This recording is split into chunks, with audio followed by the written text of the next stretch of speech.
I had 3 conversations with my grandmother and 2 conversations with my father before he stopped taking my calls. After the Duke and Duchess of Sussex's interview with Oprah Winfrey, Buckingham Palace has finally released a statement on behalf of the Queen, which read, "The whole family is saddened to learn the full extent of how challenging the last few years have been for Harry and Meghan. The issues raised, particularly that of race, are concerning. While some recollections may vary, they are taken very seriously and will be addressed by the family privately. Harry, Meghan and Archie will always be much loved family members."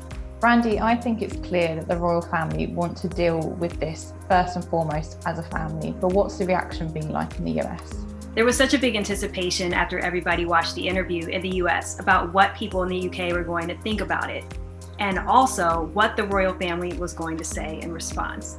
And there's been this waiting game, and I felt like when I heard the statement, it felt like it wasn't enough. And that's kind of what I'm seeing on social media too from people in the US. People wanted more from the royal family and for them to really respond to the things that Meghan said, specifically about, the claims about racism and discrimination.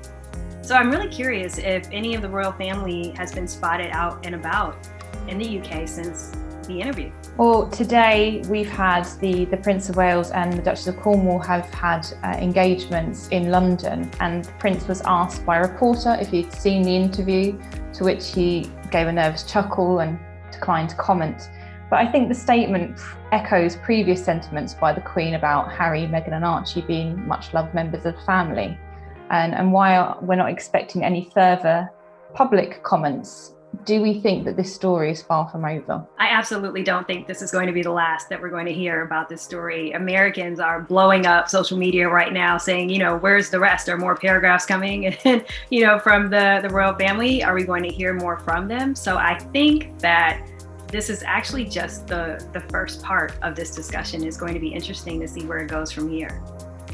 We'll have to wait and see. Thank you so much, Brandy. Thank you.